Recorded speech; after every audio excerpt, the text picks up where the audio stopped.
the government's very fearful of losing control. You see with the Tea Parties, you see with the protests, you see with the anger on the streets. They could put a GPS thing under your car without a court order and follow you around. Yeah, it's Big Brother, and they're there, and they're watching you. When they told us why 9/11 happened, they said, oh, because they hate our freedom and liberty. Well, I guess they're fixing that, aren't they? No more freedom or liberty.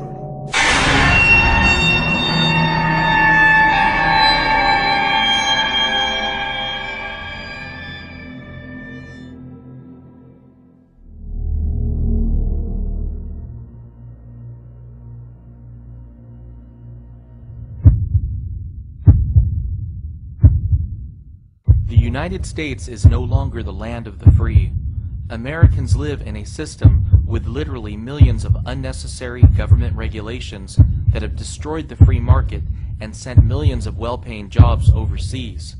Americans today are constantly watching their speedometers and trying to conform to every little rule, yet there are so many rules that it's impossible for even the most honest and hardworking Americans not to be breaking some type of law on a daily basis. We are slaves in a criminal monetary system where the Federal Reserve steals from the middle class through inflation and transfers this wealth to their banker friends on Wall Street. We are forced to accept pieces of paper as money when the U.S. Constitution defined only gold and silver as legal tender. NIA has already proven in our previous documentaries, Melt Up, The Dollar Bubble, and Hyperinflation Nation, that the U.S. dollar will soon become worthless and Americans will see the purchasing power of their savings and income destroyed. However, the impending currency, fiscal, and debt crisis is no longer NIA's greatest concern. We are now seeing countless signs on a daily basis that the U.S. is headed for a complete societal collapse that will end civilization as we know it forever. You're actually breaking the law. Breaking the law if you try to capture rain falling onto your roof and pour it on your flower bed.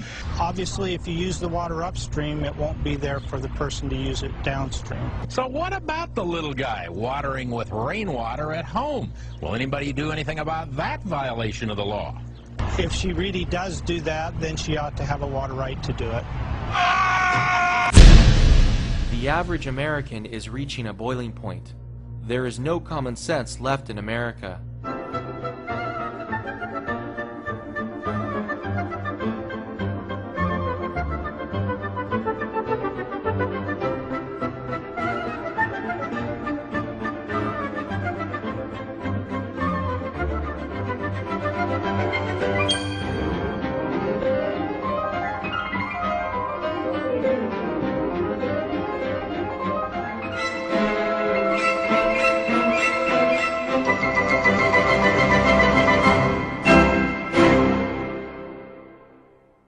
NIA has received hundreds of emails from members who are over 65 years old and are being carded to buy alcohol at major retailers like Target and Walmart.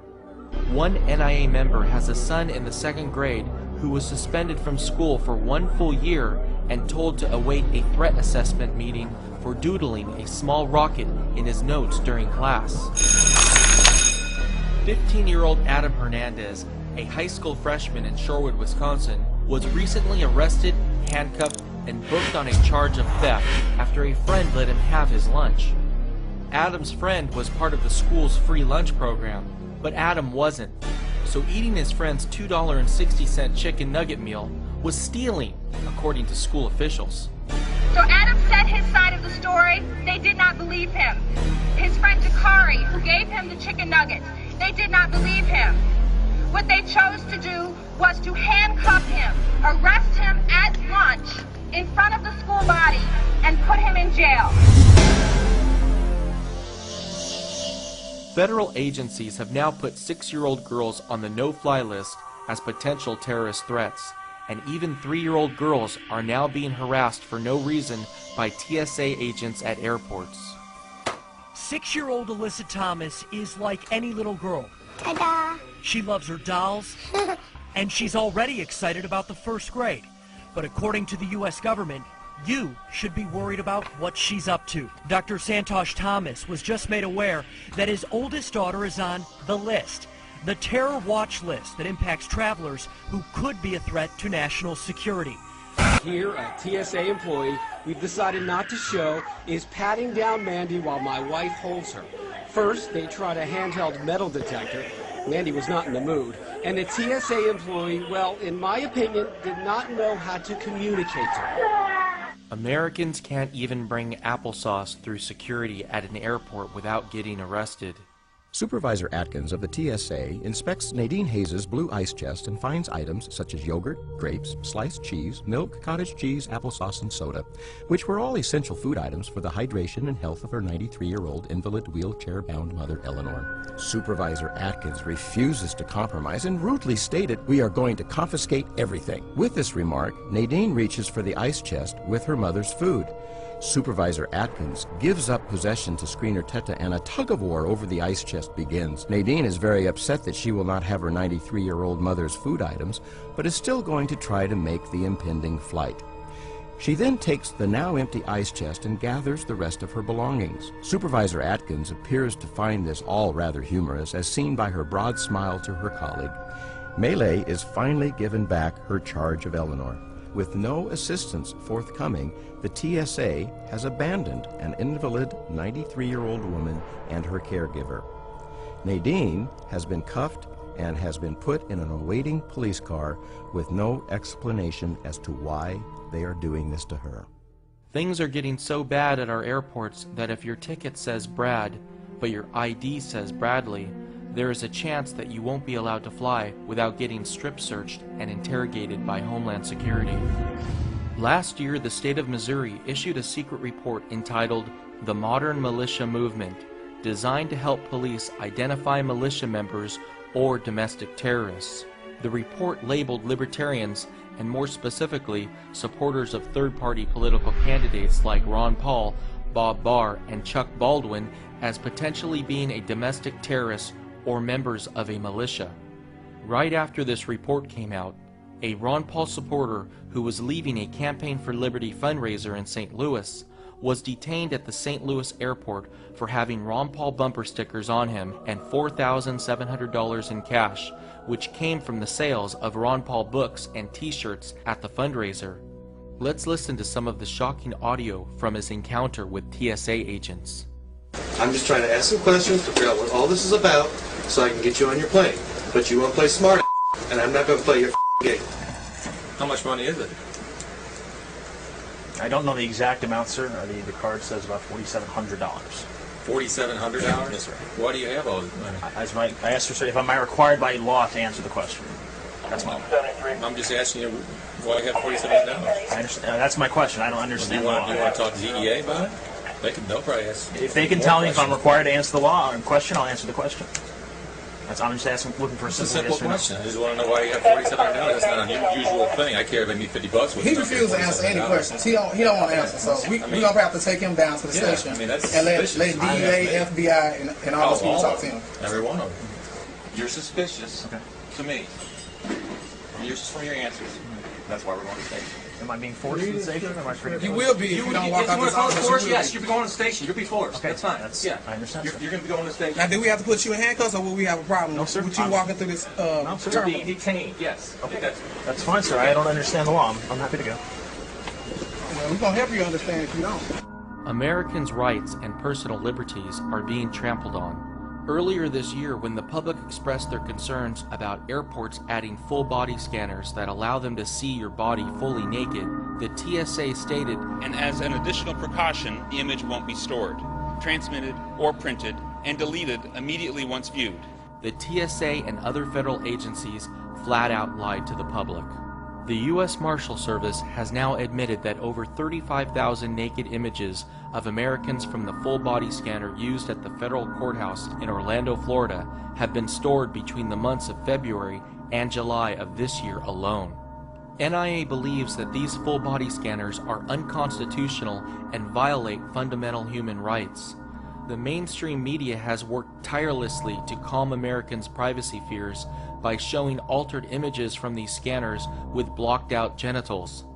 The truth is, these scanners produce images that make human genitals fully visible, and a simple computer technique of inverting the image produces an image that is in full lifelike color. One of the things I've learned to hate the most is to travel on airplanes. What a humiliating experience. Everybody's guilty until proven innocent. Now, come on. You think they're going to do the same airplane trick again? How about calling this making a lot of money? It's just another way to make money, intimidate the people, and keep them in control.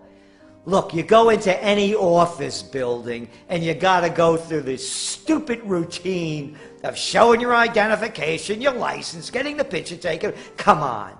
You know, it's not like I just landed on the planet last year. The rush to install naked body scanners in airports came right after the failed underwear bombing in Detroit, which NIA believes was taken way out of proportion by the media in an effort to help their corporate friends make billions off of the American public. What if, God forbid, there is another isolated terrorist attack in the U.S., but this time at a shopping mall? Will all shopping malls be forced to implement naked body scanners?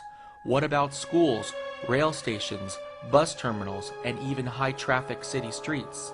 NIA believes that keeping Americans safe at home should be the primary goal of the U.S. government, but in no way should Homeland Security be used to violate Americans' privacy and constitutional rights. NIA has just learned that if you buy a new Toyota at a dealership in San Diego, the sales transaction is now videotaped in order to satisfy a requirement of Homeland Security, which they claim is to prevent the laundering of drug or terrorist money. If you are driving on a New York State highway and pay your toll with a denomination over $20, the New York State Thruway Authority collector must collect your license plate number and report you to the Department of Homeland Security. These Homeland Security measures are infringing on our rights and not making our country the slightest bit safer. The U.S. today is experiencing a merger of state and corporate power. The average small business owner in America is being squeezed by government, forcing Americans to rely on a select few corporations that have all the wealth and power. Business is booming at Vernon Hirschberger's farm. I'll show you. Customers are lining up in record numbers to get their hands on his raw milk. Illegal raw milk. We should have the right to choose what types of foods and what types of drinks that we want to put into our bodies. Wednesday, state inspectors raided the farm with a search warrant. While serving the warrant, they not only put tags and tape on the coolers inside the store, they came in here where people actually get their raw milk out of a tank, and they poured a dye inside the tank.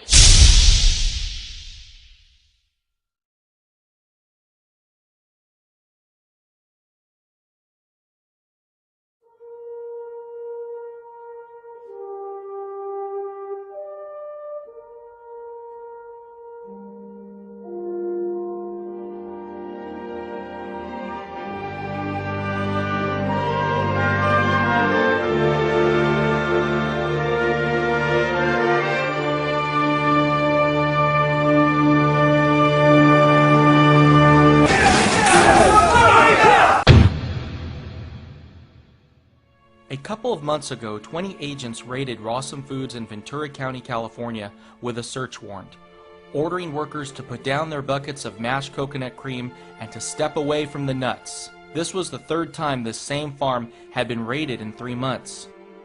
Sharon Palmer, owner of Rawson Foods, thought she was on her way to resolving the problem over labeling of her goat cheese after the first 2 raids, but apparently not. It's pretty shocking how the police and district attorney in California have absolutely nothing better to do than harass honest, hard-working farmers who are growing and sharing natural, healthy, organic foods. As part of the raid, Sharon's 12-year-old daughter Jasmine had her computer taken and her homework lost. Jasmine still hasn't received back her computers from the 2 previous raids. All across the U.S., small organic food co-ops are being raided by police with guns drawn. Farmers are being treated no different than cocaine kingpins and are being charged with such things as illegally selling raw milk. These food co-ops are guilty of nothing other than sharing healthy food with people in their local communities. However, they are obviously a threat to the large agricultural corporations that pay off our elected representatives in Washington. Americans need to speak out now to help protect small farmers from the FDA and other government agencies that have been hijacked by the greedy and destructive billion-dollar agricultural giants.